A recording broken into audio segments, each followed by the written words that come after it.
Pendant que la Silicon Valley explose tous les compteurs avec plus de 90 milliards de dollars levés au premier trimestre 2025, la French Tech, elle, est en mode PLS, 1,4 milliard de levées sur Q1, une chute vertigineuse par rapport aux années passées.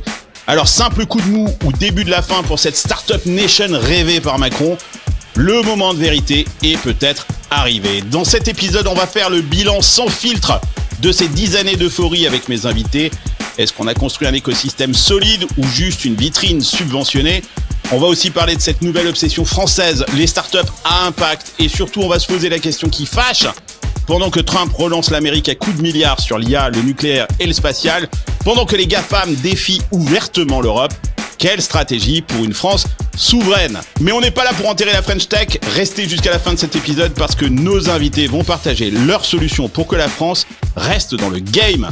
Bienvenue dans Silicon Carnet, le seul talk show tech français qui parle de tech depuis la Silicon Valley. Mon nom est Carlos Diaz et aujourd'hui, on se pose la question de l'avenir de la French Tech.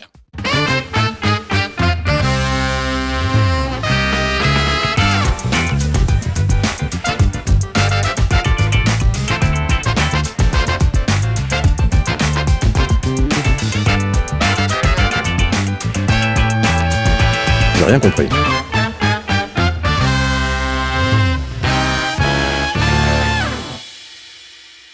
Avant de commencer cet épisode, je voulais prendre un petit moment pour te parler de notre partenaire Conto.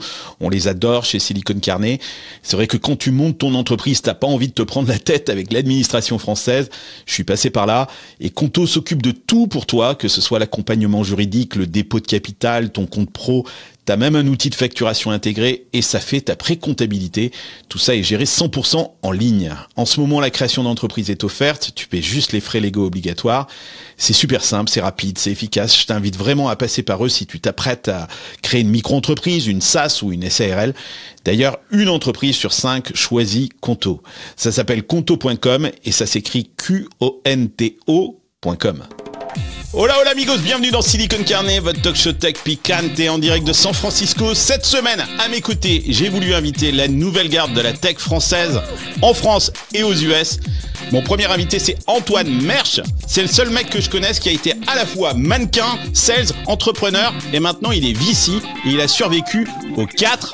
Il est accro à tout ce qui touche aux startups, au capital risque et il partage sur LinkedIn des posts que je like à peu près à chaque fois. Gaspard de Monclin, l'avocat préféré des VC et des fondateurs qui veulent pas se faire plumer. Il co-dirige Overlord.fund. Et si t'as rien compris au jargon juridique, je t'invite vraiment à aller voir son LinkedIn. Le mec est classé numéro 2 avocat sur LinkedIn en France. Je sais pas vraiment ce que ça veut dire. Et surtout, qui est numéro 1 ? On va lui demander. Angie Ismail, vous le connaissez, il a son rond de serviette chez Silicon Carnet, c'est le serial founder passé par Y Combinator, il a monté Fint, une startup absolument géniale et je vous dis pas ça parce que j'ai investi dedans, et plusieurs autres boîtes et il a un vrai point de vue sur la French Tech, on va en parler avec lui pendant cette émission. Bon alors Gaspard, qui est numéro 1 bordel ? Écoute, invite-le, c'est un bon copain, c'est Arnaud Toiti qui mérite sa place, mais rassure-toi, il sera bientôt numéro 2. Je me bats pour la ceinture, j'arrive, j'ai une équipe, on va aller le chercher. Arnaud, gare à tes fesses, t'as Gaspard dans le rétroviseur et visiblement il est motivé. Je connais bien Arnaud, c'est un bon pote, même si on se prend souvent la gueule sur LinkedIn avec Arnaud, mais non, c'est un très bon avocat aussi. Bah écoute, viens de prendre la gueule avec moi plus souvent s'il te plaît, ça aidera mon rythme, ça me ferait beaucoup de bien. Effectivement, voilà. Pas de problème. Bon, Antoine, tu me disais, c'est ton premier podcast. Je sais que tu es un auditeur fidèle de Silicon Carnet, d'ailleurs. Alors, tout à fait. Pour la petite anecdote, quand j'ai commencé le VC, on m'a conseillé d'écouter ton podcast quand j'ai commencé chez Super Capital avec Corentin Orsini. Ah oui, bien sûr. Et donc, j'ai fait mes armes en t'écoutant. Et donc là, c'est assez incroyable que je sois avec toi et avec Gaspard et Angie aujourd'hui. Assez incroyable. Bon, Edgy, ça va ? Moi, ouais, toujours. Hein. Regarde, j'ai mis mon maillot de la France, comme ça, les gens savent que j'aime la France, même si on va être obligé de critiquer un peu la French Tech. Ah oui, mais il faut d'ailleurs que je fasse un disclaimer sur ce truc avant qu'on commence cette émission. Tous ceux parce qu'il y a plein de monde qui va dire qu'on fait encore du French bashing. Bon alors, je le dis aux auditeurs, si vous avez envie d'entendre que tout va bien, si vous avez du mal à dormir le soir, en tant que start-upper, en tant que VC, quoi que ce soit, n'écoutez pas cette émission. On n'est pas là pour faire de la méthode Coué et de se dire que tout est génial, etc. Et je voudrais dire aussi que c'est pas parce qu'on critique qu'on détruit, quoi, bordel. On essaye aussi, on se pose des questions. Et d'ailleurs, je le disais dans l'intro, on va essayer de faire en sorte d'apporter aussi des solutions. On essaye de comprendre ce qui cloche et on essaye de se poser les vraies questions dans Silicon Carnet. Le seul problème, c'est comme ils ont appelé ça la French Tech, ben forcément il y a la marque France à l'intérieur et que dès qu'on dit du mal de la French Tech, les gens ont le sentiment qu'on dit du mal de la France. Alors on ne critique, enfin s'il y a des critiques, on critique la politique French Tech et pas la France, bien évidemment. Petit disclaimer là-dessus, quoi. Bon, retour sur l'épisode de la semaine dernière. Vous ne l'avez pas vu parce qu'au moment où on enregistre cet épisode, mais vous pouvez faire semblant de l'avoir vu, il était absolument génial. On a parlé de quantique. C'était top. Okay. Il y avait incroyable l'épisode sur le quantique, franchement vraiment fou, bluffant. Fou. Ouais, excellent. Ouais. Et puis je sais pas si vous avez vu, on a vraiment fait en sorte d'expliquer ce que c'était le quantum parce que c'est dur et grâce à cet épisode, vous avez d'ailleurs compris enfin. Ouais. Voilà. Alors, super épisode avec Maud Vinet de Kobli et Pierre Desjardins de C12, deux start-upers dans le monde du quantique. Abonnez-vous à la chaîne YouTube, c'est juste un clic, c'est juste là en dessous et ça nous aide énormément. Pensez à mettre 5 étoiles au podcast. Et alors j'ai une grande nouvelle, l'Hacienda, le think tank de Silicon Carnet, devient gratuit sur Discord. Vous avez accès maintenant à ce think tank, en tout cas à certains salons dans ce think tank. Donc j'ai mis le lien dans la description de cet épisode. Rejoignez-nous sur Discord et continuez la conversation autour des épisodes avec les auditeurs de Silicon Carnet. Qui veut du travail? Pas moi, je suis bien au soleil. J'attends qu'il pleuve de l'oseille dans mon T2 à Dubaï. Vous le savez, avec notre partenaire Digital Selection, chaque semaine, on essaie de vous trouver un job dans qui veut du travail. Et aujourd'hui, on vous parle de Zygon. C'est la startup qui s'attaque à un cauchemar bien connu des équipes IT, la gouvernance des identités et des accès. Zygon recherche un ou une développeur back-end basé où vous voulez, tant que vous êtes dans un fuseau horaire proche de l'Europe. Leur mission consiste à automatiser le cycle de vie des comptes utilisateurs. Ça fait généralement perdre un temps fou aux entreprises. C'est une boîte tech comme on les aime. Vous connaissez bien un de ses cofondateurs, c'est Kevin Smoot, que vous avez l'habitude de voir dans Silicon Carnet. Il est passé par la Silicon Valley et Zygon a déjà des clients prestigieux comme Penny Lane, Shine ou iAdvice. Donc vous pouvez y aller les yeux fermés. J'ai mis toutes les infos dans la description. Allez, retour à votre épisode. Go yourself. Alors comme je le disais en introduction, le premier trimestre 2025 sonne un peu comme un coup de massue pour la French Tech. Moins de 1,5 milliard de levée, c'est le plus bas niveau depuis 2019. On va analyser les chiffres ensemble. Ces chiffres, ils viennent du baromètre EY, qui est très intéressant, qui fait ça régulièrement. Petite réaction comme ça, à chaud. C'est quoi ça? C'est une alerte? C'est quoi? C'est un bug? Comment t'analyses ça, Gaspard? Ou il y a une vraie tendance, il se passe quelque chose? Écoute, la French Tech, elle est structurée par l'administration. Donc, par définition, quand les pouvoirs publics vont mal, la French Tech va mal. Et l'année 2024 a été particulièrement douloureuse pour notre État. D'abord sur les finances publiques, puis la dissolution, l'instabilité. Donc, par définition, la French Tech va mal. L'économie française est proche de la stagnation. Donc, il n'y a aucune surprise à voir ces chiffres-là. Je ne sais pas dire que la French Tech est morte, ça veut juste dire qu'elle est jamais vraiment née et qu'elle n'est pas structurée et qu'elle va continuer sur cette lancée-là pendant les prochaines années, au moins jusqu'en 2027. Donc, on rentre un peu dans le détail des chiffres. 1,4 milliard de levée au premier trimestre 2025. C'est moins 20% par rapport au premier trimestre 2024. En 2022, à la même période, la French Tech levait 3,5 milliards d'euros. En gros, Antoine, on a divisé par 2,5 en 2 ans le montant levé par les startups françaises. Du coup, notre ennemi juré, l'Allemagne, bien évidemment, puisque c'est à ça qu'on se compare, repasse devant la France, 1,6 milliard de levée. Et puis surtout, moi, ce que j'ai noté, ce qui est très intéressant, c'est que quand on regarde ce qui se passe en Angleterre, l'Angleterre, elle progresse plus de 20%, 4,3 milliards de levées. Donc définitivement, l'Angleterre, c'est un écosystème à part, beaucoup plus aligné sur les États-Unis que le reste de l'Europe. Toi, t'accueilles ces chiffres comment, Antoine? Je pense le premier point, c'est que les UK, ils ont toujours été à part, même quand ils étaient dans l'Union européenne, et ils ont toujours été très proches, beaucoup plus proches des États-Unis que nous, que ce soit la France ou l'Allemagne. Après, je pense que faut noter que le nombre a baissé en France, mais comme partout. C'est plutôt les montants qui sont inquiétants. Comme partout en Europe. En Europe, oui. tout à fait. Mais c'est plutôt effectivement les montants qui sont inquiétants. Pour moi, il y a deux problèmes en France. C'est plutôt sur le pre-seed seed et sur le gros. Là où en Allemagne, je dirais qu'il n'y a pas ces problèmes.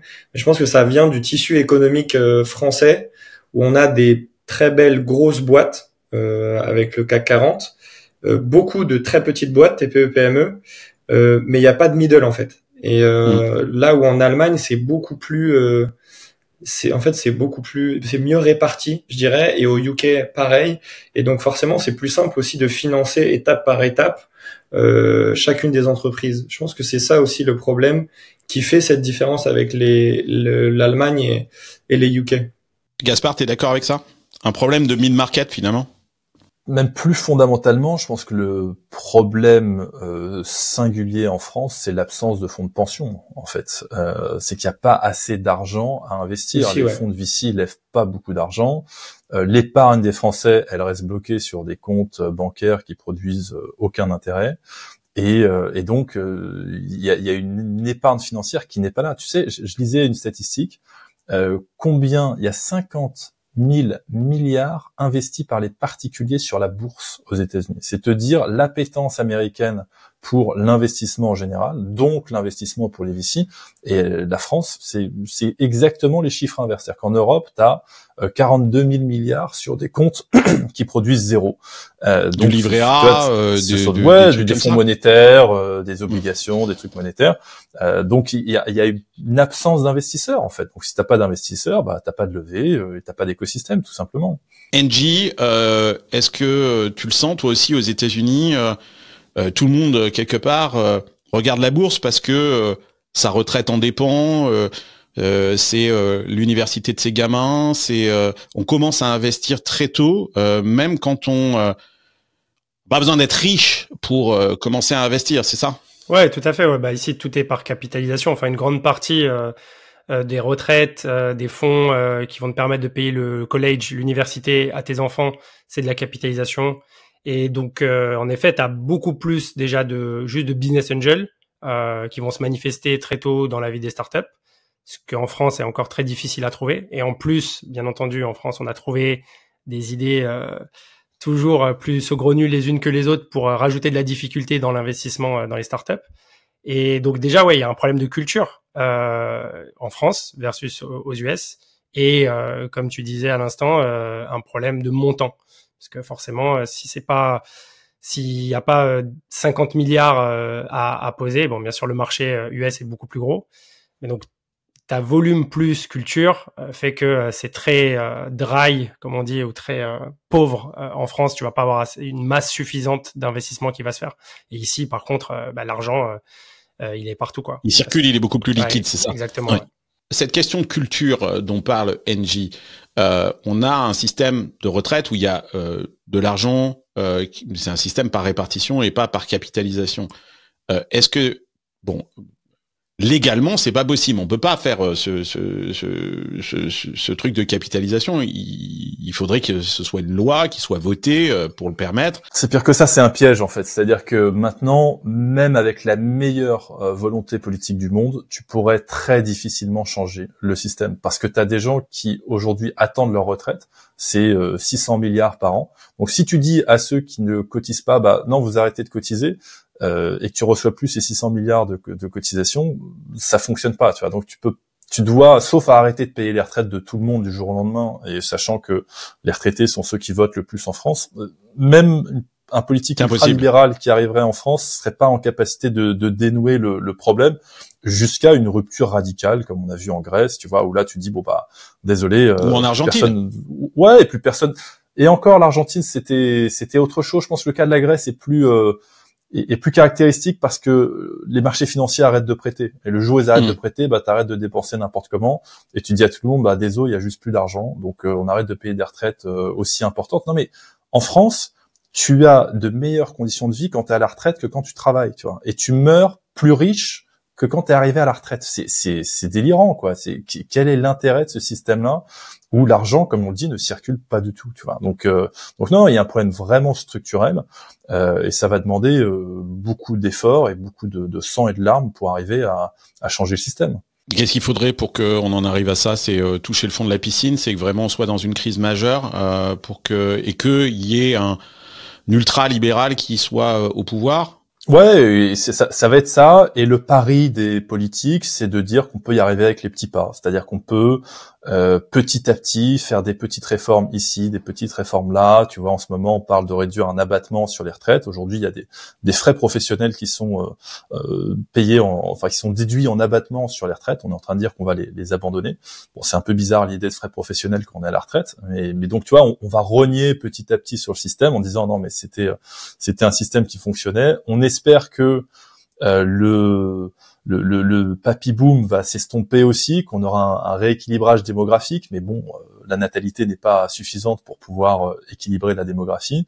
Plus les progrès de la médecine, et en plus l'intelligence artificielle devrait faire un bond encore plus à cette médecine, donc les boomers sont pas encore morts. 100K. Oh. T'es mort? Ouais, man. C'est ça. Non, c'est clair. Et le chômage, lui, par contre, il remonte. Donc, non, la situation structurellement, elle est pas bonne. Donc, quand t'es le dernier poussé, à savoir la French Tech, bah, tu prends le premier carton et ça se passe mal. Alors, je vous pose une question ouverte. Si on peut pas faire on peut pas utiliser des hedge funds comme les Américains font en utilisant l'économie des Français aujourd'hui bloqués sur des livrets A et des trucs comme ça, c'est quoi les autres solutions? Parce que l'État, comme tu le disais, Gaspard, l'économie va pas bien, donc on peut pas trop attendre de l'État qui a déjà énormément donné dans la French Tech. Elle a beaucoup investi, l'État a beaucoup investi dans cet écosystème. Quelles autres solutions restent disponibles du coup? L'investissement étranger, compliqué en ce moment avec un Trump qui est en train de rapatrier les capitaux sur son sol américain.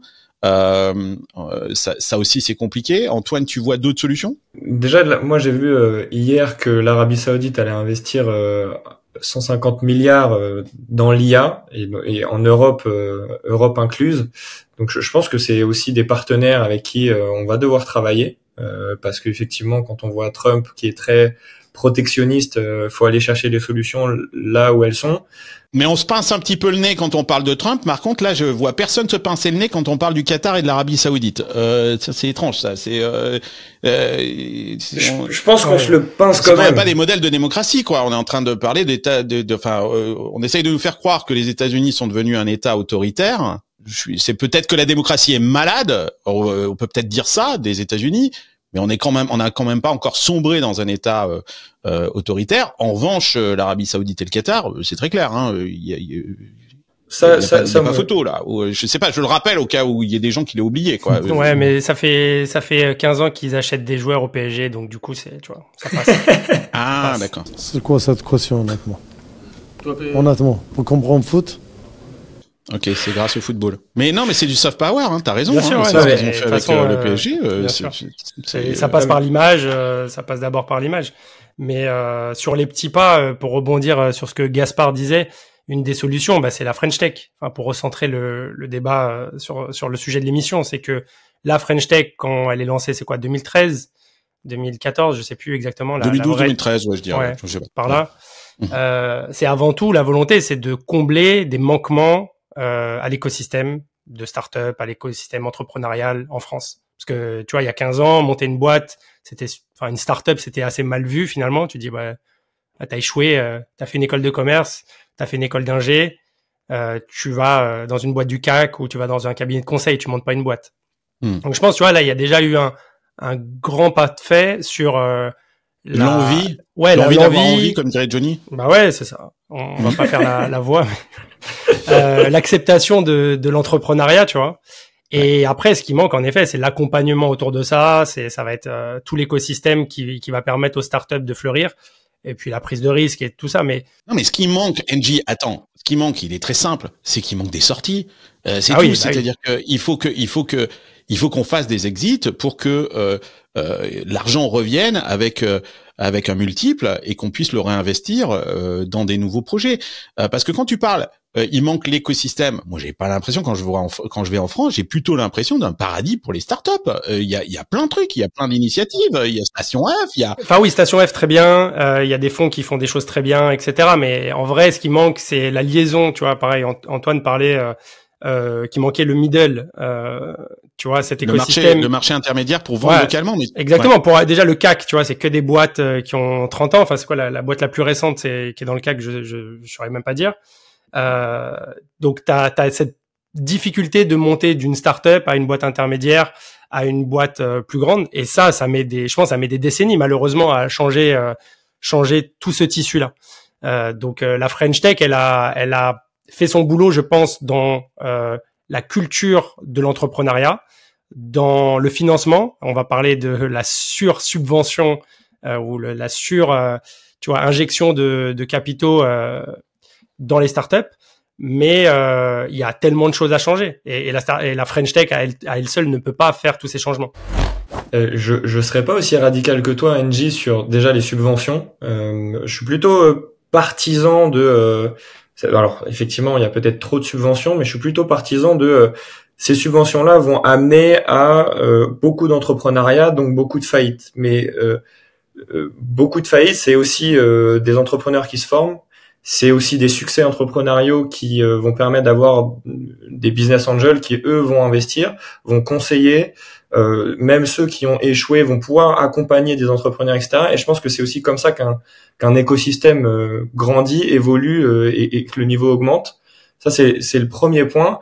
Et après, là où par contre, je suis 100% d'accord avec toi, c'est le problème de la prise de risque, que ce soit des boîtes du CAC 40 ou la prise de risque des VC de manière générale ou des investisseurs ou même les épargnants en France, comme le disait Gaspard tout à l'heure.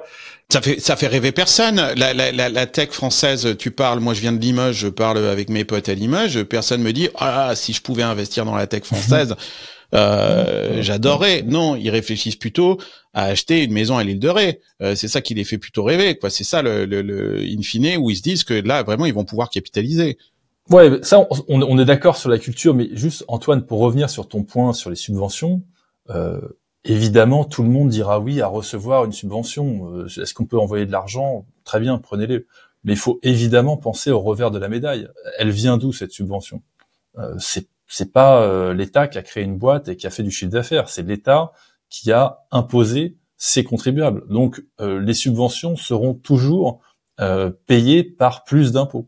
Et quand la France est classée 38e sur 38 des pays de l'OCDE en termes de taxation, il y a un moment, c'est sûr que si on peut pas avoir le beurre et l'argent du beurre. Donc, est-ce qu'on peut choisir un monde moins taxé avec moins de subventions? Est-ce qu'on pourrait pas se dire que la French Tech, plutôt que d'arroser d'argent public et donc en fait d'aller taxer les boîtes, les entrepreneurs, les salariés, est-ce que plutôt elle pourrait pas avoir pour œuvre de se dire on va déréguler, on va se dire tiens pour qu'il y ait un écosystème public favorable, on va mettre moins de réglementation, plus de souplesse, on crée une boîte plus facilement, ça coûte moins cher, on n'a pas besoin d'avoir des rapports des commissaires aux comptes dans tous les sens, on n'a pas besoin, on peut faire des avancées dans des sujets un peu sensibles sur le nucléaire, sur les différentes énergies et autres. Tu vois, c'est ça qui serait intéressant.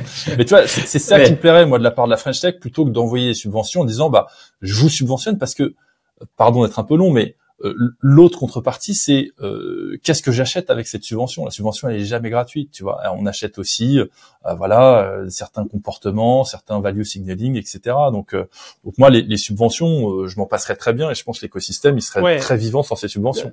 C'est un point super intéressant. En fait, je pense que dans des projets comme ça, comme la French Tech et cette marque qui a été créée, il doit y avoir plusieurs phases. Il y avait une phase, si tu veux, où on a allumé le feu. Putain, je vais faire que des références à Johnny dans cet épisode.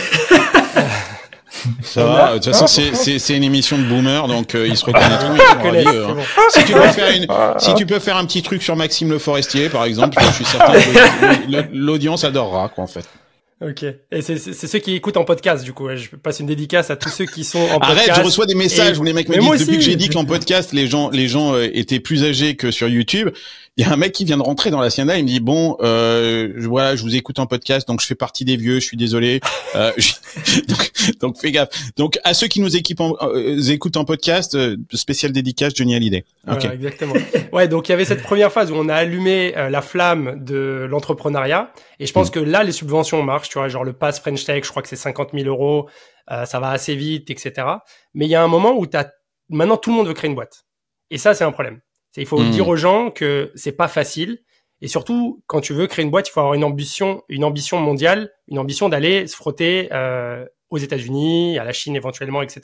Et c'est clair que c'est pas avec les 50 000 € du pass French Tech que tu vas y aller. C'est pas avec ton pass Navigo que tu vas aller à San Francisco. Ah putain, c'est pas mal ça. C'est pas avec ton pass Navigo que tu vas aller à San Francisco. Ouais, et donc là, on est rentré dans une seconde phase où en fait, il faut passer, je pense, à l'étape d'après où tu vas peut-être subventionner, mais des projets beaucoup plus ambitieux, beaucoup plus forts, techniquement, avec des founders, des fondateurs de boîtes qui ont cette ambition d'y aller. Et là, ça va pas être 50 000, mais ça va être peut-être du 5 millions pour le 1%, enfin le 1% des meilleures boîtes. Et cette phase, j'ai pas l'impression qu'on soit capable de la faire parce qu'en France, on a toujours tendance à dire on a fait ça, c'est génial. Ouais, et puis tu sais, on reste ancré dans le truc. Il faut surtout pas défaire ce qui a été fait. On n'a pas la notion d'itération où genre en 2010, 2015, ça c'était important. Maintenant, on est en 2025. Il y a d'autres choses à mettre en place parce que l'écosystème a évolué, le monde aussi autour de nous a évolué. Et donc, tu vois, continuer à arroser 50 000 à toutes les boîtes qui sortent d'un incubateur d'école de commerce. En fait, ça te fait des business plans complètement éclatés. Les mecs, ils veulent tous venir en Silicon Valley. Faire du tourisme, c'est pas bon. C'est pas bon pour nous. Justement, dans la Silicon Valley, t'as combien de mecs qui reçoivent des subventions? 0. Ah, ouais, bien sûr. Je le dis souvent dans ce podcast. Leur subvention, c'est leur crédit card. C'est-à-dire qu'ils maxent leur crédit card. C'est-à-dire que les mecs s'endettent. T'as quelques trucs quand même étatiques dans la recherche avancée, quoi. La mentalité de la subvention, c'est recevoir de l'argent que t'as pas forcément mérité. Pourquoi tu vas pas plutôt chercher du chiffre d'affaires? Quand tu reçois l'argent d'un investisseur, c'est pas une sub. Mais par définition, Gaspard, une start-up, si elle lève de l'argent, c'est qu'elle peut pas trouver de revenus. Mais c'est leur problème. Elles doivent, c'est des business, les start-up. Faut arrêter de penser qu'elles peuvent vivre de subventions toute leur vie. Non, alors ça, je suis pas d'accord. Et ça, c'est la vision très française. Tu vois, genre les VC français, ils vont te dire ça. Va faire du chiffre d'affaires avant d'avoir de l'ambition. Mais en fait, il y a aucune boîte aujourd'hui qui est dans le GAFAM, qui faisait du chiffre d'affaires les 3 premières années. Mais bien sûr que si, Facebook, ils faisaient des ads dès la première année, il y avait aucun sujet. Mais ils ont tout de suite fait des ads. Mais non, mais attends, il y a chiffre d'affaires et rentabilité. Ah, je te dis pas que c'était rentable, mais ils faisaient de l'argent. Et ça, c'est important de faire de l'argent. C'est-à-dire que t'as un moment où tu dois rendre des comptes à ton investisseur. T'as déjà pensé à investir dans des chaises ou des bureaux? Non? Eh bien, c'est exactement ce que Enki te propose. J'adore cette startup. Leur modèle de mobilier par abonnement permet à des boîtes comme Kimono, BPCE ou même des hôtels ou des restaurants de s'équiper sans exploser leur trésorerie avec du mobilier neuf ou reconditionné. Mais ce que je trouve génial, c'est qu'ils ouvrent aussi le financement de ces projets à des gens comme toi et moi via leur plateforme Enki Invest. À partir de 500 €, tu finances du mobilier d'entreprise avec un retour entre 7 et 8,5% et ton capital est garanti par Enki. Pour te lancer, c'est super simple. Tu vas sur enki.com/enki-invest et avec le code ENKICARNET, tu récupères 100 € de crédit offert pour ton premier investissement. C'est du concret, c'est rentable et j'ai mis tous les liens dans la description de cet épisode. Tu disais tout à l'heure, NJ, on se concentre pas sur quelques trucs. Mais je sais pas, moi je pense qu'il y a vraiment un changement. Je vais me faire quand même l'avocat du truc. Regardez le top 5 des gens, des boîtes qui ont reçu des capitaux sur justement ce premier trimestre 2025. C'est pas des boîtes dégueu, hein. C'est Loft Orbital qui 170 millions d'euros.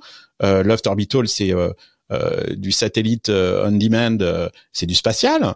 Alice et Bob, c'est du quantique. L'émission, on en a parlé d'Alice et Bob la semaine dernière, 100 millions. Donc, tu vois, là, je pense qu'on passe à une étape. Gravity, je sais pas ce qu'ils font, Gravity. Vous savez ce que c'est, cette boîte, Gravity? De la gravité. Nice, very nice. Sans doute de la gravité, j'espère pour eux. Ils créent des batteries pour la décarbonation industrielle. Ah d'accord, donc, ils font de l'impact. Bon voilà, il y a des sujets, voilà, spatial, quantique, préservation de l'environnement, tu vois. Donc NetForce, je pense que c'est du software. Là, on commence à créer un peu des gros machins, des gros bousins. Donc c'est pas trop mal, ça, non? Non, clairement, c'est bien, mais je pense qu'il faut l'acter, en fait. Tu vois, dire, voilà, on est dans une seconde phase de la French Tech. On cherche plus des petites startups, on cherche des champions maintenant. Et moi, je trouve pas qu'aujourd'hui, dans la French Tech, on ait fait ce passage, que ça soit dans la communication, juste dans la demande qu'on a auprès des entrepreneurs à qui on va verser les premiers 50 000. Je pense que les 50 000 étaient très importants en 2013 parce que les business angels en 2012, moi j'en ai eu sur ma première boîte, ils te disent je mets 50 000 euros dans ta boîte et je te prends 40%. This is a good trade.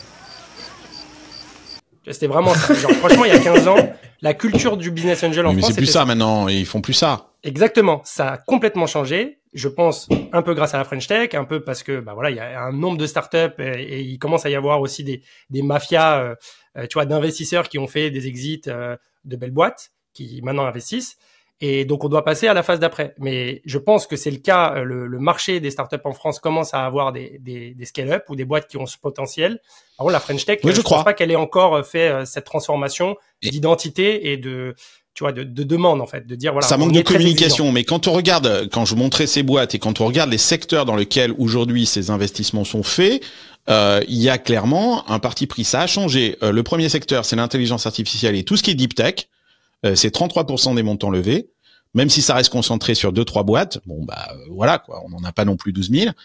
Alors, deuxième secteur, c'est la green tech. Là, on va en reparler, mais la France a décidé de sauver la planète. Et puis ensuite, le software. Mais tu vois, par exemple, la fintech, je suis désolé pour toi, NJ, quoi. Mais là, par contre, on a bien compris que c'était plus le sujet. Seulement 9% des montants, alors qu'en 2023, c'était 25% des montants levés. Donc, oui, il y a clairement... moi, je vois aussi dans ces chiffres, justement, un changement dans la politique, certes encore très étatique, très subventionné, mais en tout cas, c'est plus la French Tech de 2012-2013, à mon sens. Un autre truc qui m'interroge, c'est...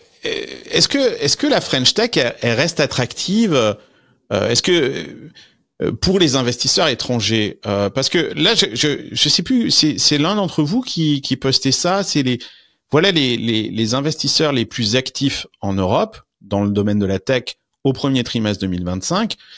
Je vois pas, il y a pas beaucoup d'investisseurs américains dans la liste. En tout cas, les têtes d'affiche américaines, elles font pas partie du top. Gaspard, est-ce que tu crois que la politique de Trump y est pour quelque chose là-dedans? Écoute, sans aucun doute, la politique de Macron aussi, c'est-à-dire qu'à la fois Trump a su rendre plus attractifs les États-Unis et celle de Macron moins attractif la France. On voit que Donald Trump, d'ailleurs, vous remarquez, il va pas claironner recevoir des subventions ou distribuer de l'argent public. Il claironne quand il attire des investisseurs professionnels dans son pays pour investir dans les technologies de demain.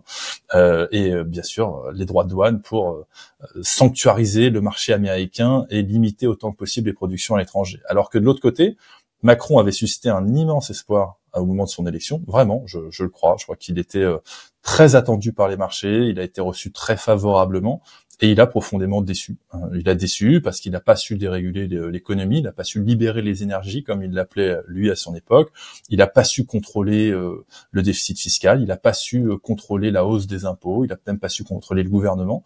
Et donc aujourd'hui, les investisseurs, investir de la part d'un Américain en France, c'est inenvisageable. On va se taper le code du travail, on va se taper les impôts, et il y a possibilité que les impôts augmentent profondément dans les prochaines années. Donc il y a beaucoup trop d'incertitudes pour rendre le territoire attractif. Donc il y a un double effet, d'un côté une Amérique rugissante et de l'autre une Europe plus timorée et beaucoup plus en difficulté.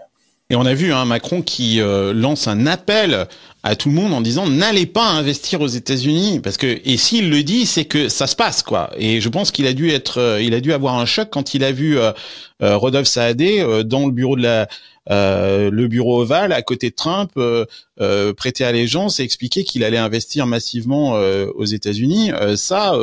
Macron, ça lui a mis un coup au moral, je pense, Gaspard, non? Bah évidemment, Saadé, Bernard Arnault, le groupe Boiron, c'est déjà des centaines de milliards d'euros qui sont annoncés comme comme partant pour les États-Unis. Alors à côté, pardon Carlos, mais quand tu me parles des 170 millions qu'a levé Loft Orbital, il y a quand même une balance des investissements qui est largement défavorable à la France. Il y a beaucoup plus d'argent qui sort que d'argent qui rentre. Donc voilà la situation dans laquelle on est. C'est vrai pour les startups et c'est vrai pour l'économie en général. Je pense qu'il faudrait davantage d'entrepreneurs en France qui ont réussi, qui font ça. On connaît Xavier Niel qui le fait avec Kima, mais que en early stage. Il y a une initiative de Jean de la Roche-Brochard avec un deuxième fonds pour justement accompagner les belles boîtes du fonds de Kima. Pierre-Édouard Sterrin le fait aussi, en tout cas essaye de le faire de bout en bout. Je pense que ce sont de bons exemples d'entrepreneurs qui font un bon boulot, en tout cas pour la French Tech. C'est pas la French Tech, ce sont des entrepreneurs qui ont réussi, qui accompagnent les entrepreneurs français. Qui ont super réussi, parce que ouais. Jean de la Roche-Brochard, il n'est que le bras droit de Xavier Niel qui est milliardaire. Même chose pour Pierre-Édouard Sterrin.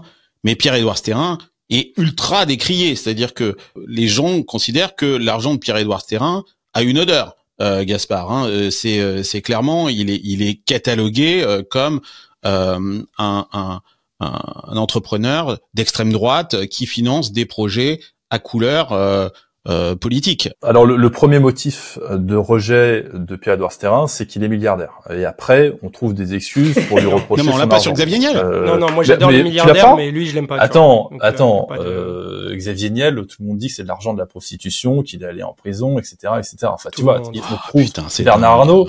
On retrouve toujours une critique parce que la personne est milliardaire. En soi, elle doit recevoir et on doit trouver où que soit un argument pour pouvoir le critiquer. Tu vois, Bernard Arnault, il y a même des gens qui disent qu'il paye pas d'impôts en France. Tu vois, alors que c'est le mec qui paye des dizaines de milliards d'impôts en France tous les ans.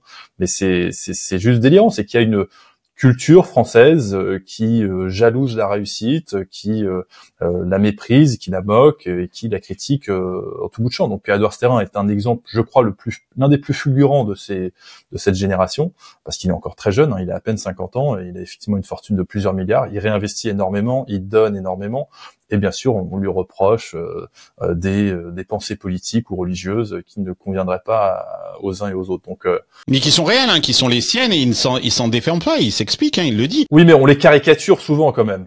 Ah, elles sont peut-être très caricaturées, mais c'est quand même un mec, Pierre-Édouard Sterrin, et effectivement politiquement, il ne fait pas partie de mon bord, mais je connais pas grand monde qui fabrique une fortune parti de rien, parce que le mec est vraiment parti de rien, et il a créé plein de projets. Je crois que Smartbox, c'est le fondateur de Smartbox, qui est la boîte qui a cartonné, mais c'était le 23e projet qu'il lançait.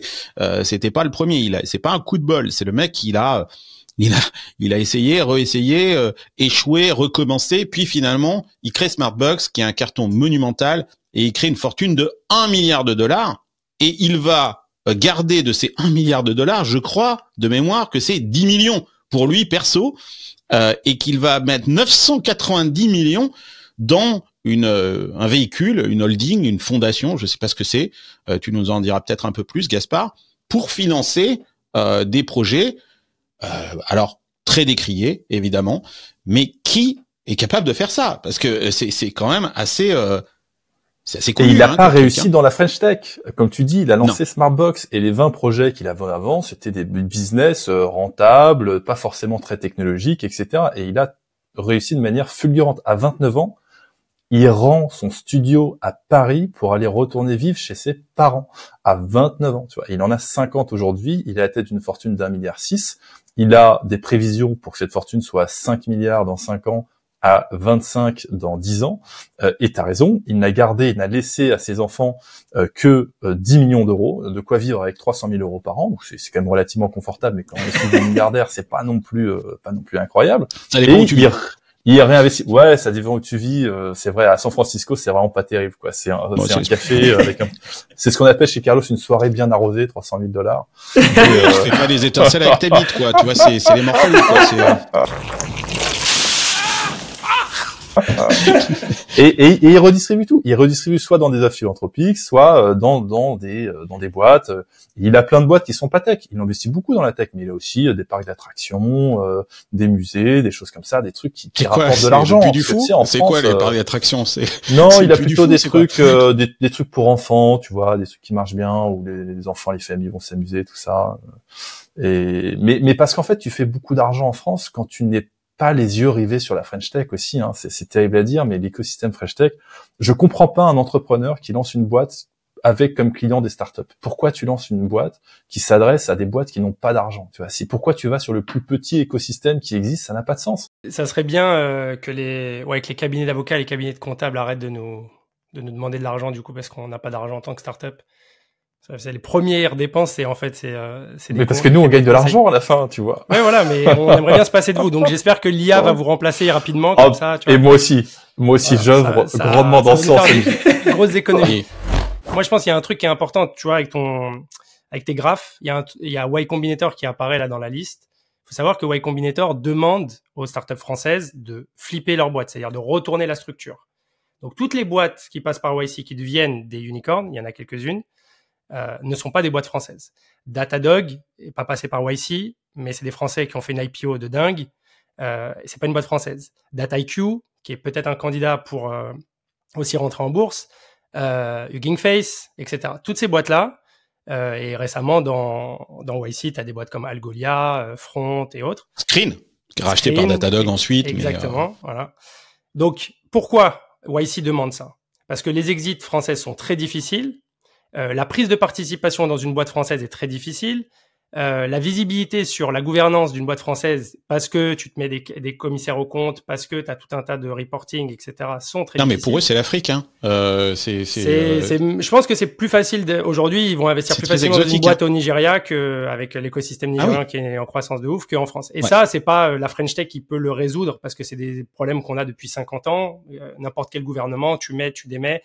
De toute façon, c'est des choses structurelles qui sont très compliquées. Et donc, en fait, c'est un peu biaisé parce que du coup, les entrepreneurs français à succès aux États-Unis, il y en a à l'appel. La plupart des boîtes qui ont un peu de potentiel et qui vont aux États-Unis, que ça soit via YC ou d'autres accélérateurs, les VC te disent vas-y, retourne ta boîte, tu deviens une entité américaine.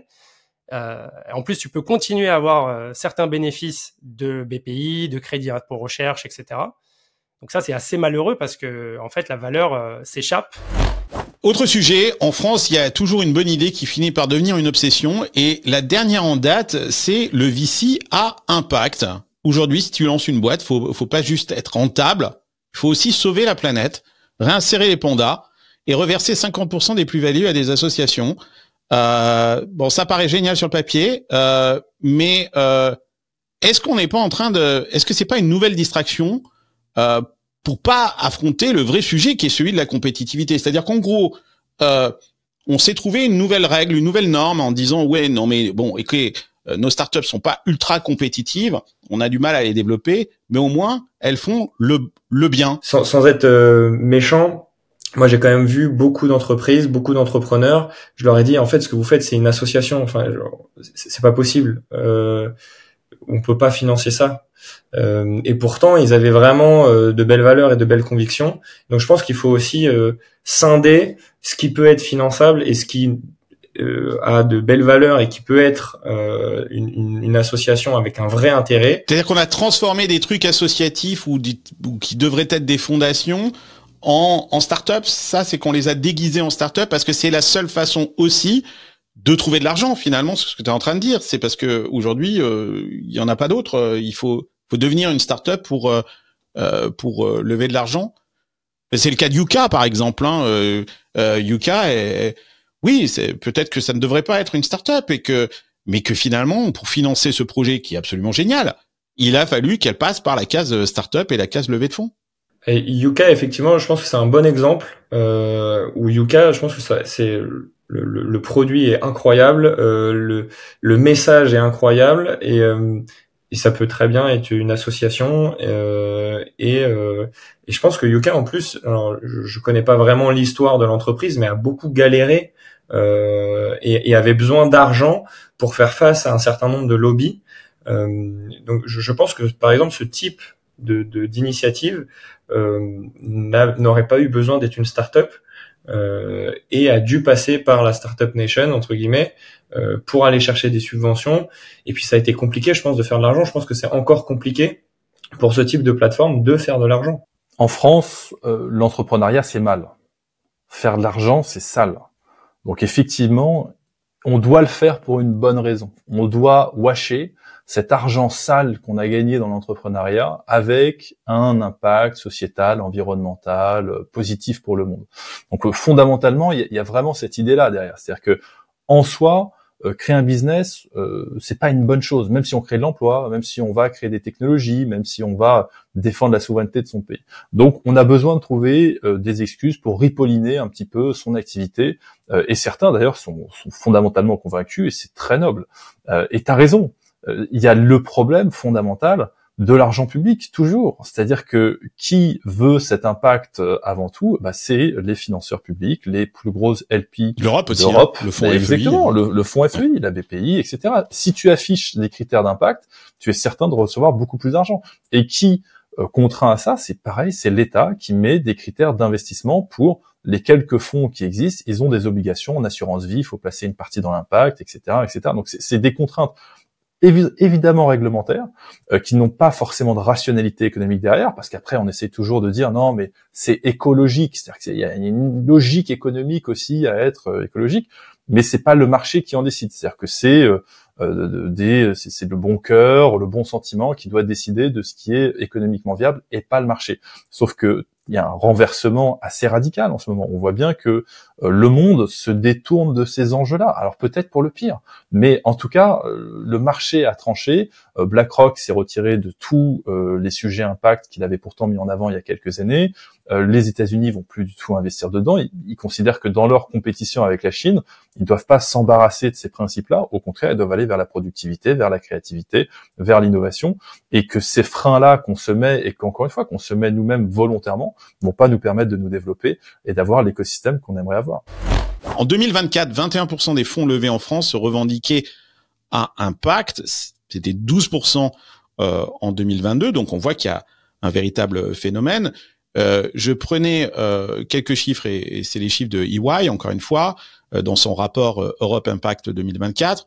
Retour moyen sur investissement des fonds à impact inférieur de 30 à 40% aux fonds classiques. Donc ouais, c'est exactement ce que tu es en train d'expliquer là. C'est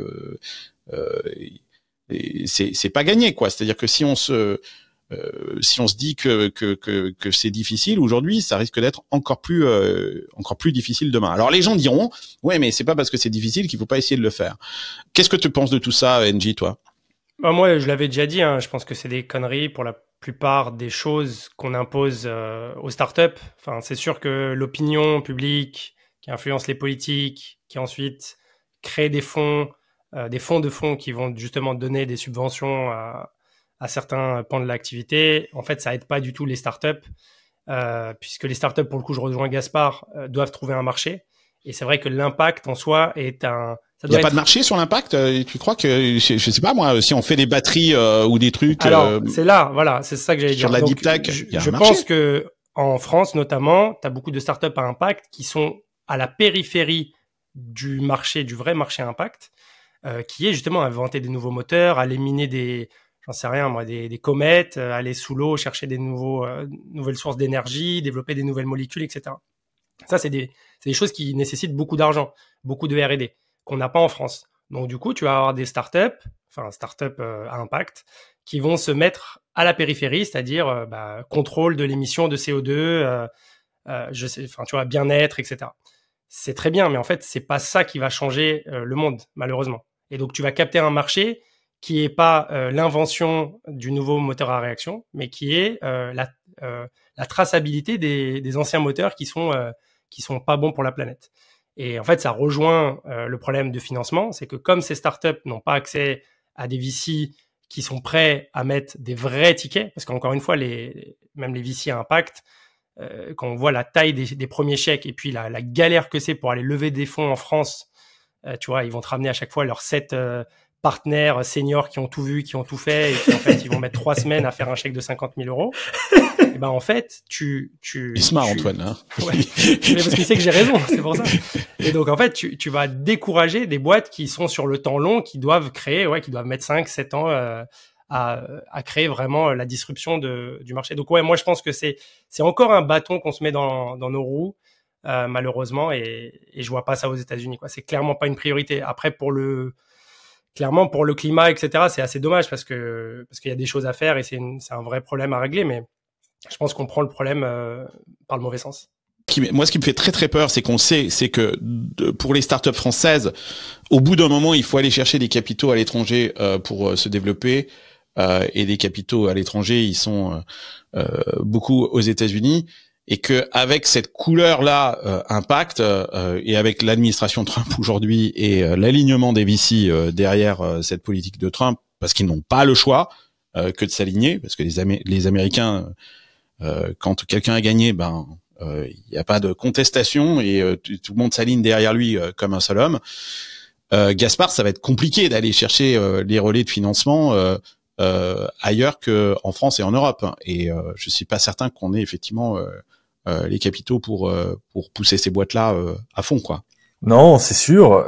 Si on nage dans le mauvais couloir de nage et qu'on est tout seul, ça va être beaucoup plus compliqué. Hein. Si on répond pas aux critères de l'étranger, les critères de l'étranger aujourd'hui, c'est pas l'impact. Tant mieux s'il y en a, s'il y a des convictions profondes derrière. Mais les critères de l'étranger, ils sont assez simples. Hein. C'est du business. C'est est-ce qu'on fait de l'argent ou est-ce qu'on n'en fait pas. Voilà. Mais comment est-ce qu'on explique ça aux jeunes, Gaspard, qui lancent des startups aujourd'hui et qui sont convaincus parce que eux, je suis pas certain qu'il y ait une logique mathématique. Il y a une vraie conviction aujourd'hui sur ces sujets-là. Comment est-ce qu'on leur explique que c'est super, mais que ça va être très très compliqué parce que eux, ils veulent avoir cet impact. Mais ils n'auront d'impact que si il y a une demande en face. C'est-à-dire qu'on ne va pas créer artificiellement la demande. C'est pas des subventions, c'est pas du chiffre d'affaires. C'est-à-dire que s'ils veulent vraiment avoir un impact sur la société, ils doivent proposer un service, un produit qui est demandé par des personnes, et des personnes aussi nombreuses que possible. Et c'est ça qu'ils doivent viser s'ils veulent faire de l'entrepreneuriat. C'est ça notre seule fonction en tant qu'entrepreneur. Oui, mais regarde, Yuka, ça a l'air de marcher. Il y a un besoin. Marché. Et magnifique. Ils ont répondu à un besoin, ils ont fait un business, et ils ont pu avoir de l'impact. Très bien. Mais si tu t'inventes sur un sujet qui n'existe pas ou qui n'existe que pour des raisons réglementaires, parce que c'est aussi très souvent ça, tu réponds pas à un besoin. Regarde, Elon Musk. Est-ce qu'il est allé chercher Tesla parce qu'il s'est dit super, je vais avoir de l'impact, je vais me racheter mon âme, etc. Pas du tout. C'était une décision opportuniste, stratégique. Il a compris qu'il y avait un sujet sur l'électrification des voitures. Il le dit. Hein, c'est pour lui, c'est même mécanique. C'est-à-dire qu'une voiture, elle fonctionne mieux avec de l'énergie électrique que de l'énergie pétrole. Donc carbone. Donc ça avait beaucoup plus de sens pour lui économiquement d'aller sur ce sujet-là. Et on l'a vu comme le chantre de la gauche américaine, démocrate, celui qui allait incarner les valeurs du futur. Et puis on s'est rendu compte qu'en fait, non, c'était un capitaliste. Il avait une vision business. Et puis quand il a pu changer de bord, il a changé de bord. Et c'est juste qu'il n'a pas tellement changé de bord. C'est juste qu'on a voulu lui coller une étiquette qui n'était pas la sienne. Autre sujet, tu en parlais un petit peu, Gaspard, tout à l'heure, c'est celui de la souveraineté numérique. Ça fait longtemps qu'on en parle en France et en Europe de cette souveraineté numérique, mais en 2025, face à la politique très agressive de Donald Trump et la domination des GAFAM, cette souveraineté, elle semble plus que jamais mise à l'épreuve. Alors, où est-ce qu'on en est réellement de notre autonomie numérique, Gaspard ? Écoute, on en est nulle part. Demande à n'importe quel salarié d'une boîte française s'il utilise un logiciel américain dans sa journée? Bah, évidemment, il a Outlook, c'est Microsoft pour ses emails. Il a son cloud qui est chez AWS. S'il veut faire de la pub, il va la faire sur Facebook, etc., etc. On n'a aucune autonomie en termes de souveraineté numérique. On est extrêmement dépendant des États-Unis sur le software, et je te parle pas du hardware, évidemment, qui est très dépendant de la production chinoise. Donc l'autonomie, la souveraineté numérique française. On est autonomie sur quoi? On est autonome sur quoi? On est en autonomie sur les sacs à main. On est très bon sur les sacs à main. Sur le cassoulet, on est très bon sur le cassoulet. Même les frites, tu sais, on n'a pas d'usine pour faire des frites en France. On a de la pomme de terre, mais on n'a pas de frites. Donc non, on a très peu d'autonomie. Putain, je vais me faire démonter avec vous. Cette émission est du French bashing total. Non, mais l'énergie, c'est pas mal. Non, tu peux pas le dire. Tu peux pas le dire ça. C'est-à-dire que si, mais c'est vrai.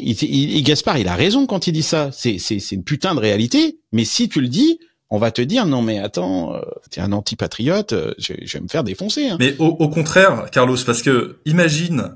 C'est un scénario absolument catastrophe, etc. Mais il se passe quoi si on rentre dans un conflit avec les États-Unis? C'est totalement hypothétique. Mais il se passe quoi?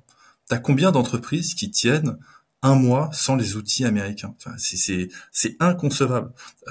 C'est-à-dire qu'ils peuvent te couper du jour au lendemain l'accès à tes serveurs, à ta data, à tes emails, à tout ce dont est dépendante ta boîte. Tu vois, ça n'existe pas.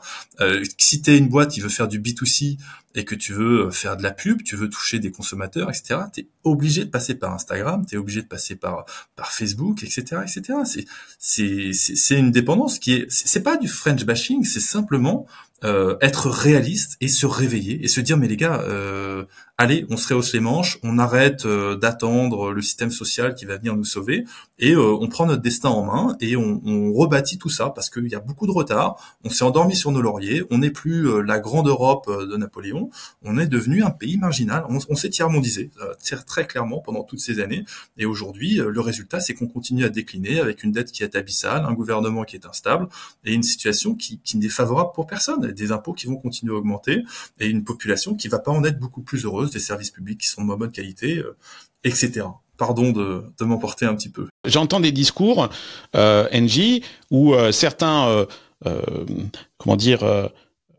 leaders de la tech en France nous expliquent que bon, bah voilà, ça y est, on s'en est rendu compte et que maintenant on va prendre 5 ans et tout reconstruire. Sauf qu'à l'ère de l'intelligence artificielle, 5 ans, c'est plus 5 ans. Hein. 5 ans, c'est 50 ans. Hein. Donc, je pense que par contre, voilà, il faut s'assurer que les technologies dont on a besoin dans les 20 prochaines années, l'intelligence artificielle en fait partie. Là, on peut créer des leaders. Le quantique, l'intelligence artificielle, en espérant, tu vois, qu'une boîte comme Mistral va pas se planter et qu'on va pas la planter parce que je pense que les mecs sont très compétents, mais que autour d'eux, il y a toute la machine d'administration, etc., qui fait que ça peut les ralentir. Donc voilà, on doit voir le futur et essayer de pas reproduire les mêmes erreurs. Et pour le coup, pour le numérique, en effet, on peut pas se passer des produits américains aujourd'hui. Il faut construire avec. Éventuellement, mettre des lois en place qui font que ces boîtes-là, pour le coup, on peut les taxer ou en tout cas, on peut leur demander de l'argent parce que ça reste un marché pour eux qui est super important. Ils vont pas aller demain dire ouais on arrête l'Europe parce qu'en vrai on est des vaches à lait sur ces services-là.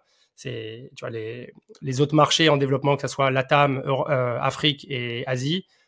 Déjà en Chine tu peux pas rentrer, mais c'est des marchés beaucoup plus fragmentés, beaucoup plus difficiles d'accès, plein de normes locales encore plus compliquées qu'en Europe. Donc il faut continuer de taxer les GAFAM, c'est ce qui se fait hein, là. Ce mois-ci, l'Union européenne a infligé une amende de 700 millions d'euros à Apple et Meta pour violation du Digital Market Act, le DMA, le fameux DMA de Thierry Breton. Et d'ailleurs, c'est aussi cette initiative, elle était à l'origine de Spotify, qui est une boîte européenne et qui disait que il y avait une concurrence déloyale de la part de Apple, notamment sur la musique. Et que non seulement ça rapporte de l'argent à l'Union européenne, mais que ça devrait aussi améliorer la compétitivité de Spotify. Donc pour toi, il faut continuer à faire ça. Je pense que c'est un modèle. Je dis pas que c'est parfait, mais je pense que ces boîtes-là ont la capacité de payer, qu'elles vont payer parce que c'est un droit d'entrée sur un marché qui est très favorable, enfin en tout cas qui a un gros pouvoir d'achat dans ce type de services et de produits. Et donc, ouais, un droit de douane à l'entrée sur les services numériques, ça me paraît pas du tout aberrant, surtout si ça peut en effet aider à réduire les autres taxes, les autres, tu vois, où on dit bah voilà, la taxe du numérique, ça fait que toutes les boîtes de la tech, moins de 10 employés, payent pas de charges pendant 20 ans, tu vois. Allez hop, cadeau. Moi, je sais que c'est impossible, mais ce que je veux dire, c'est que ça peut permettre de contrebalancer d'autres choses qu'on n'a pas su faire pendant 25 ans. Gaspard, il va pas être d'accord, hein, Gaspard. Mais vas-y. Non, c'est juste sur ces droits de douane. Je pense pour une fois que l'approche de l'Union européenne, qui est de mettre des sanctions indirectes, celles que tu viens de décrire, Carlos, est un petit peu plus fine, parce que justement, si on met des droits de douane sur les services numériques, étant donné qu'il n'y a pas d'autres options, les entreprises françaises, elles vont payer quand les prix augmenteront. C'est-à-dire que s'il y avait d'autres options, les Américains, ils baisseraient leurs marges et ils paieraient les droits de douane à l'Union européenne. Très bien. Ok, ça va dans la poche de l'Union européenne. Mais si il n'y a pas d'alternative, alors ils augmentent leur prix. Il n'y a pas de problème. Tous les Américains collectivement augmentent leur prix. Tous les outils d'IA qu'on utilise, toutes ces choses-là, tout augmente. Les entreprises c'est ce qui se prépare à faire, hein, Gaspard. Elles n'ont pas le choix. Bien sûr, elles n'auront pas d'alternative, donc elles paieront. Sur une note peut-être un tout petit peu plus positive, je pense que l'intelligence artificielle peut remodeler beaucoup de choses, et notamment effectivement sur la dépendance, où là je suis d'accord avec Angie, on a quand même loupé le wagon Internet, on a loupé un certain nombre de wagons, c'est un fait, mais l'intelligence artificielle, on a vu qu'il y a 2-3 semaines, en l'espace de 2 semaines, un mec qui a créé l'équivalent de Dropbox en 3 semaines. Et donc, si demain Dropbox, parce que, comme tu le dis hypothétiquement, Gaspard, il y a un conflit avec les États-Unis, on a plus accès à Dropbox, donc on a plus accès à notre data. Je pense que l'Europe est le continent, je pense, le plus résilient, avec une très grande histoire. Effectivement, on s'est peut-être un peu endormi, et peut-être le seul point positif de l'arrivée de Trump au pouvoir, c'est qu'on se réveille, qu'effectivement tout n'est pas monde de bisounours et bienveillance, et que chacun a ses intérêts. Mais je pense que le savoir-faire français, la profondeur d'esprit qu'on peut avoir, parce que ça fait partie aussi de notre éducation, fait qu'on peut ça va permettre de redévelopper des produits concurrents aux Américains plus vite grâce à l'intelligence artificielle. C'est ça ce que tu es en train de dire. Ça peut être une possibilité. Si on part sur l'hypothèse il y a un conflit avec les États-Unis, maintenant la facilité de créer des produits avec l'intelligence artificielle est incroyable. D'ailleurs, la plateforme qui le permet, en tout cas une des plateformes qui le permet, la meilleure, c'est Lovable, qui est une plateforme de l'Union européenne, suédoise si je dis pas de bêtises. Donc je pense qu'on a des atouts, et après effectivement, on se moque un peu de l'industrie du sac en France. C'est quand même une grosse industrie. LVMH, c'est une belle. Il se moque pas. Hein. Gaspard est en train de dire que on est souverain. Au contraire là-dessus, on est leader avec des boîtes comme LVMH ou L'Oréal, par exemple, sur les shampoings et les rouges à lèvres. Hein. Donc. Mais non, oui, effectivement. Mais ça va pas aider les startups, ça va pas aider la tech, quoi. C'est visiblement en plus, c'est des boîtes qui investissent pas du tout dans le secteur. Donc. Je pense que d'une manière indirecte, ça peut aider la tech, parce que Bernard Arnault a lui aussi son family office, et d'ailleurs un bras VC qui est Aglaé, et il investit beaucoup en France ou chez des entrepreneurs francophones dans le monde. On voit qu'il y a un essor, en tout cas que l'Afrique évolue, l'Inde évolue, l'Asie évolue. Il y a de plus en plus de personnes qui achètent, et qui achètent français. Donc c'est de l'argent qui n'est pas directement réinvesti dans la tech, mais qui peut l'être de manière indirecte. On a vu que Xavier Niel avait racheté une entreprise de télécom en Ukraine. Je pense que c'est aussi là où je suis d'accord avec Gaspard, c'est que nos politiques sont peut-être un peu en retard sur le raisonnement, parce que ils ont été formés à une économie et un système qui va plutôt lentement, et donc on a le temps de prendre des décisions. Aujourd'hui, ça va très très vite. Ils sont peut-être un peu dépassés. Je pense que c'est à nos entrepreneurs aussi de prendre à bras le corps ce problème-là, et avec leur plus-value, avec leur profit, de réinvestir dans la tech. En tout cas, c'est ce que je pense. La marque US, elle a été quand même ultra détériorée ces derniers mois. C'est une vraie question ici, Angie, que pas mal d'Américains, et notamment dans la tech, se posent. Hein. Moi, je commence à l'entendre ici. Merde, autant Made in Paris sur un sac à main, ça a son effet. Mais le Made in Cupertino pour la tech, c'était aussi important. Avec Trump, cette marque US, elle a été détériorée, et ça commence à se sentir. Et les tarifs aussi, c'est pas une bonne nouvelle. Par exemple, quand on met des tarifs en place sur la Chine, ça a des impacts. Les gens ne voient pas. Ça a même des impacts sur les acteurs de la tech, comme par exemple Facebook, Temu, qui est cette plateforme qui vend des produits chinois sur le sol américain. Si elle ne peut plus vendre aux États-Unis, elle arrête aussi ses campagnes publicitaires. C'est 7 milliards par an pour Meta, Temu. Donc c'est quand même, ça fait un trou dans l'économie. Est-ce que ce que dit Antoine là est-ce qu'on peut pas reconstruire une marque Europe où tout d'un coup, puisque la marque US est détériorée, il y aurait une opportunité pour les Européens à fabriquer une marque Europe comme on a fabriqué une marque US sur la tech?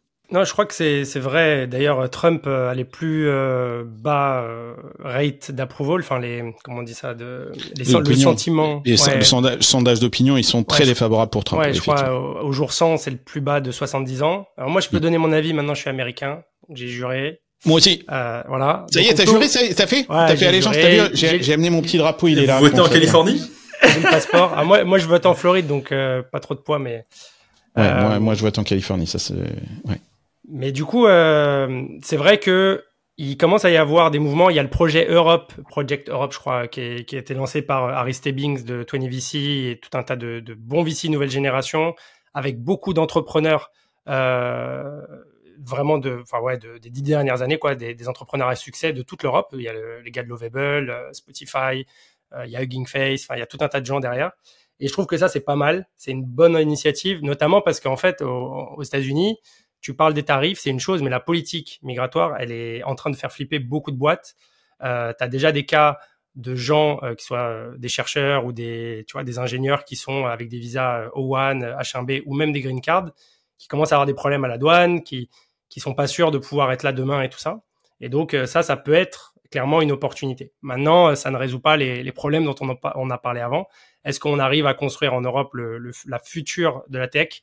Et c'est peut-être aussi un sujet pour la French Tech, c'est comment la French Tech peut sortir juste de la France, parce qu'on sait que la France, le poids de la France toute seule vis-à-vis d'un bloc comme les US ou la Chine, c'est rien. Mais au niveau de la tech, je pense qu'on est beaucoup plus smart qu'au niveau politique. Donc s'organiser autour d'un projet non étatique type projet Europe, ça peut être sympa parce que tu vois, on n'a aucune entre founders français du UK, d'Allemagne, d'Espagne, il y a beaucoup moins d'animosité qu'entre le parti au pouvoir en Italie, Macron et le mec au UK, quoi.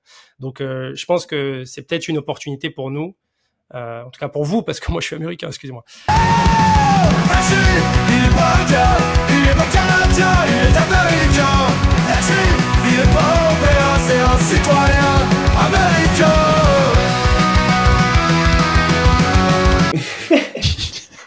Gaspard, tu y crois? Écoute, c'est drôle en tout cas de vous entendre parler de la détérioration de la marque américaine, parce que bon, effectivement, on sent qu'il y a un cœur qui bat aux États-Unis, mais ça n'a pas été le sentiment premier. Alors bien sûr, les droits de douane ont inquiété les marchés.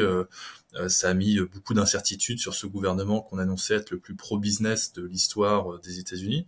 Mais je ressens pas en tout cas cette dégradation particulière de la marque Amérique. Je pense que n'importe quel start-upper du dimanche ou grande multinationale française rêve d'aller aux États-Unis, rêve d'aller sur ce marché-là. C'est 100% vrai dans ce sens, 0% vrai dans l'autre sens. C'est-à-dire qu'aucun entrepreneur américain rêve de la France. L'entrepreneur américain, s'il naît en Californie, il a envie d'aller dans le Wyoming, il a envie d'aller dans le Dakota, il a envie d'aller à New York. Enfin, il a un marché tellement énorme sous ses pieds qu'il a beaucoup trop à faire avec son propre marché avant de se préoccuper de celui des autres. Donc non, moi je suis assez convaincu que il y a un avenir aux États-Unis. Il y en a un évidemment en Europe. L'Europe a 450 millions d'habitants. Ça, c'est une force quand même démographique. C'est que 300 millions aux États-Unis. Il faudrait miser là-dessus. Et il faudrait redonner de l'énergie, redonner de la croissance, encourager l'esprit d'entreprendre en Europe et s'inspirer au contraire de ce qui se fait ailleurs. On termine cette émission, les amis, et j'avais promis en début d'émission qu'on apporterait des pistes pour relancer la French Tech. On a évoqué certaines idées. Petit tour de table, quelques idées qui vous viennent. La priorité, si demain vous êtes Premier ministre ou ministre du numérique en France, quelle est la première décision que vous prendriez en tant que ministre du numérique français. NJ, tu veux commencer? Ouais, je vais faire un truc pour mes amis fonds d'investissement, VC. Je fais un audit de tous les fonds qui s'appellent Capital Risk et je les interdis de s'appeler Capital Risk s'ils n'ont pas des pratiques de Capital Risk.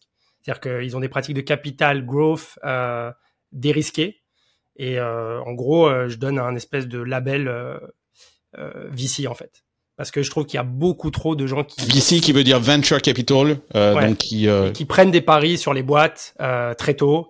Un peu comme le fait Kima ou Isaïe, tu vois, il y a quelques fonds comme ça, et puis il y a une nouvelle vague aussi qui arrive, on en parlait au début, mais je pense que ça c'est important de flécher, tu vois, de pas perdre du temps avec des fonds qui vont te faire perdre du temps. Il y en a énormément. C'est très français, en France. Ça, c'est tu fais un label, quoi, en fait. Tu fais un petit label bio, comme sur le yaourt, quoi. Ouais, mais tu vas mettre en vrai, on a besoin. Ouais, mais on temps. marche comme ça. On marche comme ça. Non, c'est bien. Oui, c'est très marche français. comme ça. Et en fait, le problème, c'est que tu as des gens dans le giron du VC qui disent qu'ils sont VC, mais qui ne font rien comme des VC. Surtout pas investir. Et qui sont là pour prendre leurs fees, etc. Mais voilà. Donc ça, je pense que c'est une perte de temps énorme. Et d'ailleurs, on voit des entrepreneurs arriver aux US avec des business plans. Ils disent, ah ouais, mais c'est le fonds de Paris. Là, ils m'ont dit de faire un business plan sur 5 ans. Tu comprends, avec la vision, avec de l'impact, avec du machin. Alors qu'en fait, tu fais 10 slides, t'expliques pourquoi ton produit il est mieux. T'as 3 clients et voilà, let's go. Donc, ouais, moi, je pense petit label. Et en France, on aime bien les labels. Donc, label VC. Boom. OK.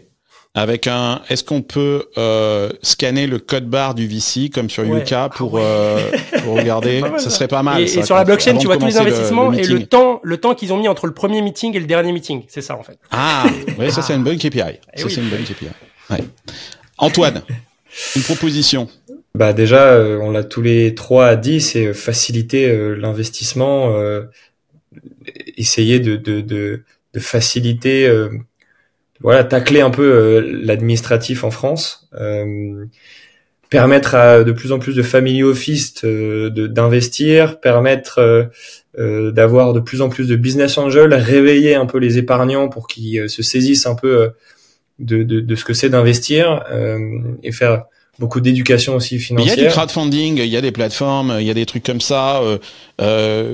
Fiscalement aussi, on a instauré le réemploi qui permet d'avoir une prime au moment de l'investissement, une prime fiscale. On l'a fait tout ça. Il y a eu pas mal d'initiatives là-dessus. J'ai pas l'impression que c'est réveillé vraiment la nation. Hein. Enfin, pas si un petit peu, mais pas dans les échelles dont on a besoin. Il faut aller encore plus loin. Faut aller beaucoup plus loin. Surtout, je dirais, en termes de qualité sur les deals en crowdfunding. C'est ça qui est malheureux, c'est que je pense qu'il y a beaucoup de gens qui pensent qu'ils investissent et en fait, ils se retrouvent dans des dîners. Ouais, j'ai investi 50 € dans tel truc, mais t'as investi dans rien du tout. T'as investi dans les frais d'avocat.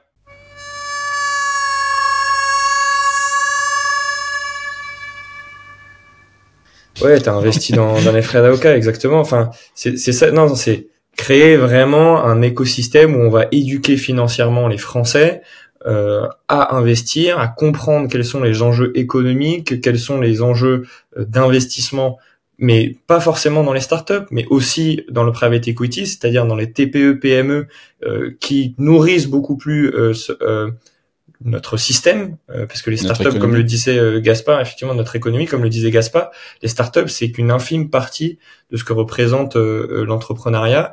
Il y a beaucoup de types d'entrepreneuriat et il faut mobiliser en fait tout ça et surtout essayer de changer l'état d'esprit. Donc moi, je prendrais des décisions qui seraient plutôt long terme, qui à court terme peut-être n'auront pas forcément d'impact, mais qui à long terme, en tout cas j'ose l'espérer, auront un véritable impact sur l'état d'esprit des Français, sur ok, je sais comment je l'économie n'est pas sale. Exactement, l'économie n'est pas sale, faire de l'argent n'est pas sale, prendre des risques, c'est bien de prendre des risques, échouer c'est bien, se relever c'est bien, avoir de la résilience, ça c'est un peu le mot à la mode que tout le monde balance. Non, mais regardez Marc Simoncini qui s'est planté avec son vélo, qui s'est pris une vautre à vélo. Moi, j'ai vu tout l'écosystème, y compris de la tech, hein, lui tomber dessus en disant ouais mais c'était couru d'avance, machin, nanana. Il s'est fait ratatiner. Il y a aussi des initiatives. Il y a M6 là avec son émission Qui veut être mon associé, c'est essaye d'évangéliser, d'apporter un petit peu de visibilité à cette cette pratique de l'investissement. Vous en pensez quoi de cette émission qui veut être mon associé? C'est bien ça? C'est une bonne émission? C'est excellent. C'est une très très bonne émission. Ils ont tout à fait raison de le faire. Ils démocratisent, t'as raison. Alors après, ce qui est un peu dommage, c'est qu'ils ont leur biais un peu télévisuel pour te mettre que des trucs B2C, plutôt éco-friendly, etc. Mais c'est une super émission. L'amour est dans le blé. Y a pas de honte à ça. L'amour est dans le blé. Gaspard, tu es ministre du numérique. Quelle est ta première décision? Ah, écoute, une dérégulation massive, tu vois, tu prends le code du travail, tu le transformes en une dizaine d'articles, y a clairement beaucoup de choses à faire. Je pense que le système des retraites, c'est un système qui est vraiment profondément vicié. Il faudrait permettre aux gens d'opt-out, par exemple, tu vois, tu choisis. Et d'ailleurs, dans les faits, c'est ce qui existe avec le statut d'auto-entrepreneur. Les gens peuvent arrêter de cotiser, se dire, bon, bah, j'ai pas de droit à la fin, mais au moins, je double mon salaire tout de suite parce que je paye pas de cotisation, tu vois, et je l'investis moi-même dans l'économie, dans ce que je veux, dans la bourse, etc., etc. Tu vois, il y a beaucoup de mesures comme ça, mais tu sais, on réfléchit comme ça là sur un podcast, mais il y a un vrai sentiment en France qu'il nous faut un PDG pour la France, qu'il nous faut un chef d'entreprise, quelqu'un qui va redresser les. On parle beaucoup de Xavier Niel en ce moment. Ouais, je suis pas sûr qu'il soit très tenté. Il a trop à perdre. Il faut quelqu'un qui a un peu moins à perdre que lui. Mais écoute, 2027, pourquoi pas si tu me soutiens avec ta puissance médiatique, Carlos.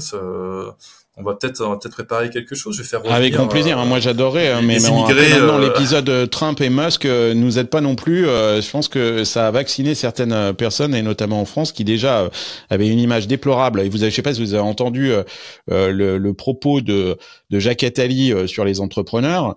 Les 3/4 des entrepreneurs empoisonnent le monde. Les 3/4. On l'écoute parce que ça vaut vraiment le coup, en fait. La moitié, sinon les 3/4 des entrepreneurs empoisonnent le monde par leurs produits. Empoisonnent le monde par des produits qui empoisonnent le monde. Donc il faut pas idéaliser les entrepreneurs. Il faut pas oublier que une grande partie d'entre eux exploitent des gens en les payant mal et en accumulant des dividendes. Il faut pas oublier que les entrepreneurs ne sont pas un modèle de vie, et en particulier parce qu'ils décident, lorsqu'ils sont les maîtres chez eux, d'une façon dictatoriale. Nous avons construit depuis 2000 ans un certain nombre de valeurs en Europe et ailleurs. Des centaines de millions de gens sont morts pour ces valeurs. On va pas les brader simplement pour glorifier des gens qui ont conduit la planète où elle est, c'est-à-dire en train d'être détruite, ruinée, les forêts, le climat et tout ce qui va avec. Et l'obésité dont l'Amérique en est la trace. Donc, je veux qu'on sorte de cette idéalisation des entrepreneurs qui doivent faire leur métier, encadrés par des lois, des normes, pour cesser de produire ce qui nous tue et ce qui tue les générations futures. Jacques Attali, là, ça y est, il sucre les fraises, c'est une connerie. Qu'est-ce qu'il a fait? Il s'est mis à la kétamine, lui aussi. La retraite médicale, c'est à quel âge? Je sais pas. Non mais quand on entend ça, c'est putain, on se dit merde. Enfin, ça aide pas, quoi. Mais surtout que c'est un chiffre qui sort de nulle part et qui veut rien dire. Mais par contre, dans la conscience collective, oui, c'est toujours les entrepreneurs qui profitent, tu vois. Et l'argent, c'est pas bien. Et la technologie, ça vous aide pas à réfléchir et machin et trucs. C'est toujours un petit peu la même façon de traiter le sujet, et c'est trop triste parce que vraiment en France on n'a pas besoin de ça, on a besoin de tout l'inverse. Donc... Mais bien sûr, alors que en fait l'argent de l'État il vient d'où? Qui crée de la valeur? C'est pas l'État qui crée de la valeur. L'argent de l'État il le ponctionne aux entreprises, il le ponctionne aux contribuables, et les contribuables ils ont l'argent d'où? Ils les ont des entrepreneurs, ils les ont des entreprises. Donc je veux dire, 100% des entreprises créent de la valeur. C'est leur définition même. C'est-à-dire qu'il y a des gens qui achètent leurs produits, ils créent de la valeur. Il y a quelque chose qui a de la valeur là-dedans. Et oser dire que les 3/4 empoisonnent le monde, c'est suicidaire. Mais c'est vraiment ça. C'est l'Europe qui décide de se suicider. Son élite se flagelle. Elle considère que il faut plus avoir d'esprit entrepreneurial, qu'il faut abandonner l'entreprise. Bah très bien, devenons un musée. Voilà, faisons que des associations, que des musées. Il y a pas de problème. On va faire éventuellement des sacs à main, des trucs comme ça. Mais et encore, c'est sale de faire des sacs à main. Donc, il n'y a pas d'avenir avec un discours comme ça. Ça, c'est profondément néfaste. Bon, ben voilà, on a fait le tour de la question. C'était super intéressant. On va se faire défoncer. C'est génial. Merci de participer à... C'était le dernier épisode. Voilà, après. C'était le dernier épisode de Silicon Carnet. Ouais, franchement, je pense que c'est des constats. Après, je suis pas d'accord avec tout ce qu'on a dit, mais je pense que ouais, dans l'ensemble, c'est du constat, c'est pas de la critique facile, tu vois. On n'a pas dit. Non, mais ce que je trouvais intéressant dans ce que vous avez dit, c'est que la French Tech est pas morte, mais que elle doit vraiment se remettre en cause, passer à un autre modèle pour se réinventer et pas juste attendre que le vent tourne en leur faveur. Sortir aussi peut-être du discours un petit peu bisounours d'invocation comme ça de certains sujets qui n'en sont pas. Et puis surtout essayer de se remettre dans le jeu mondial, hein, parce que c'est là que ça se joue. Hein, ça se joue pas en France, hein, ça c'est certain. Et comprendre aussi que les Américains sont nos alliés, mais ne sont pas nos amis, et que il y a une vraie compétition et qu'il faut accepter cette compétition et être un peu moins naïf vis-à-vis des Américains. Moi, c'est ça ce que je retiens. Donc il y a quand même des trucs, quoi. C'est-à-dire qu'on n'est pas là. Il y a pas de. J'ai pas entendu du renoncement de votre part, mais plutôt un constat de se bouger les fesses et puis de repartir à la charge avec de nouvelles idées et peut-être même, comme tu disais Gaspard, de nouvelles personnalités à la tête de ces idées-là, quoi, en fait. Donc moi, j'y ai vu quand même des choses très positives. Merci d'avoir écouté cet épisode de Silicon Carnet jusqu'au bout. Si cet épisode vous a plu, pensez à laisser un like, à commenter, partagez aussi l'épisode autour de vous avec vos amis. Ça nous aide à faire grandir l'émission, ça nous permet d'inviter encore plus de monde et aussi de la garder cette émission la plus libre possible. Pensez à vous abonner à la chaîne YouTube si c'est pas encore fait et venez nous retrouver sur l'Hacienda. Maintenant, elle est open à tout le monde. J'ai mis le lien du Discord dans le descriptif de cet épisode, donc vous êtes les bienvenus. Semaine prochaine, nouvel épisode. Allez, hasta luego amigos. Bye bye.